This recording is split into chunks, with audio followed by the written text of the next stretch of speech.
ATS online class में आज आपका फिर स्वागत है। आज हम कक्षा 12 भूगोल विषय में पढ़ेंगे भील जनजाति। देखिए, इससे पहले जो वीडियो आपने देखे उसमें पढ़ा होगा एस्किमो और बुशमैन जनजाति। इसके बाद तीसरा आता है इसमें भील जनजाति। भील भारत की तीसरी बड़ी जनजाति, भील भारत की तीसरी बड़ी जनजाति है। आप देखेंगे इससे बड़ी जनजाति है संथाल और गोंड, या यूं भी कह सकते हैं कि भारत में संथाल व गोंड के बाद भील देश की तीसरी बड़ी जनजाति है। समझ आ गया? भील संथाल व गोंड के बाद देश की तीसरी बड़ी जनजाति। सबसे पहले बात कर ले उत्पत्ति की, कि भाई इस शब्द की उत्पत्ति कैसे हुई। कौन से? भील शब्द की उत्पत्ति कैसे हुई।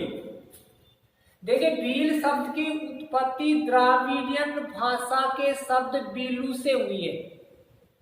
भील शब्द की उत्पत्ति द्राविडियन भाषा के शब्द बीलू से हुई है, जिसका अर्थ है तीरंदाज, तीर चलाने वाला। जिसका अर्थ क्या होता है? तीरंदाज।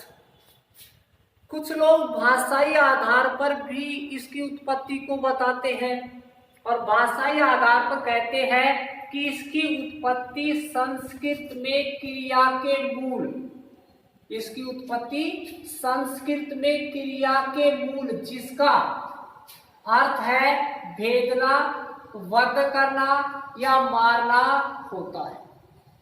क्रिया के मूल जिसका अर्थ क्या होता है? भेदना, वध करना व मारना होता है। अब देखिए, भील जनजाति जो है ये देश की प्राचीनतम जनजातियों में से एक है। इसलिए भील जनजाति का पुराणों में भी उल्लेख मिलता है। भील जनजाति का किसमें? पुराणों में भी उल्लेख मिलता है, जहां एक स्थान पर लिखा हुआ है कि इनकी उत्पत्ति शिवजी महाराज, शिव जो भगवान है अपने, उनके पुत्र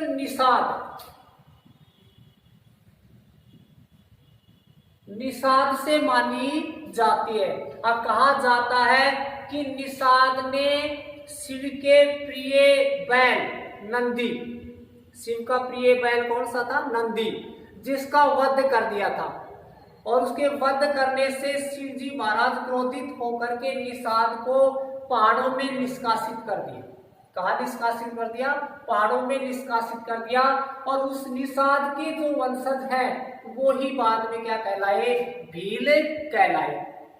महाभारत में भी इसका उल्लेख मिलता है।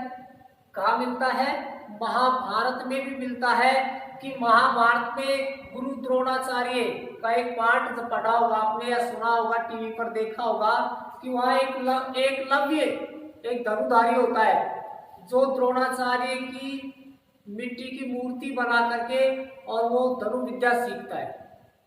ये एकलव्य भी कौन था? भील था। ये एकलव्य भी कौन था? भील था।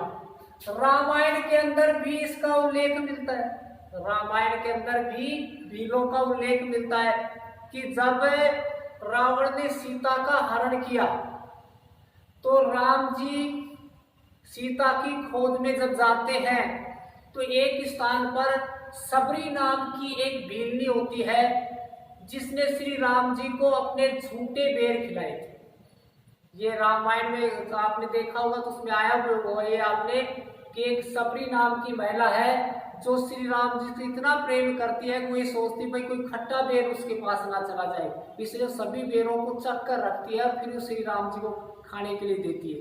तो इस सबरी का जो उल्लेख मिलता है इसका संबंध भी किससे था? भील से था। कर्नल जॉन टोड जो है या कर्नल टोड है, इनके लेखों में भी भीलों का उल्लेख मिलता है कि जब महाराणा प्रताप और अकबर का युद्ध हुआ तो कुछ पहाड़ी वीरों ने महाराणा प्रताप का सहयोग किया था। और ये पहाड़ी वीर कौन थे? भील। इन भीलों ने भी महाराणा प्रताप का अकबर से युद्ध के समय उनका सहयोग किया था। तो इसका मतलब मध्यकाल के अंदर भी भीलों का उल्लेख मिलता है। अब बात कर ले कि भाई भील कौन कौन से क्षेत्रों में अपना शासन करते थे, ऐसे कौन से क्षेत्र थे जहां भीलों का शासन था। तो उनमें बात कर ले डगारिया, डगारिया ये अपने डूंगरपुर में है।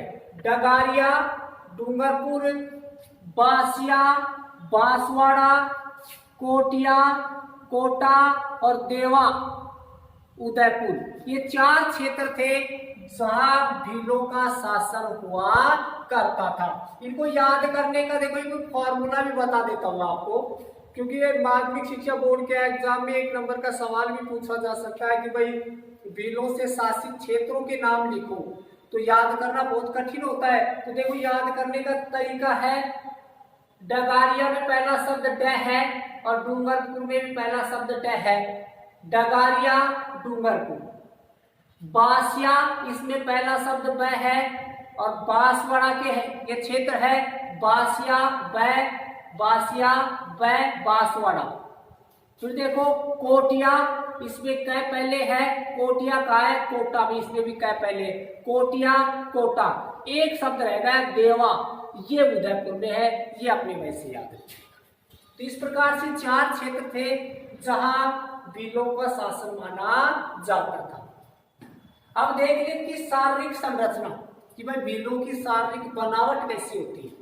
तो देखिए इनका कद नाटा होता है, छोटे कद के होते हैं, रंग गहरा काला होता है, नाक चौड़ी होती है, आंखें लाल होती हैं, बाल रूखे होते हैं और जबड़ा कुछ बाहर निकला हुआ होता है। एक बार फिर से देख लेंगे, कद नाटा, रंग गहरा काला, नाक चौड़ी, आंखें लाल, बाल रूखे और जबड़ा कुछ बाहर निकला हुआ होता है। लेकिन इनकी एक विशेषता ये भी है कि ये परिश्रमी, मेहनती भी होते हैं और ईमानदार भी होते हैं और इनमें चोरी करना पाप माना जाता है। इसका मतलब ये वैसे भी एक महान जनजाति की श्रेणी में आती है। कल अपन पढ़ेंगे इनका निवास क्षेत्र। धन्यवाद।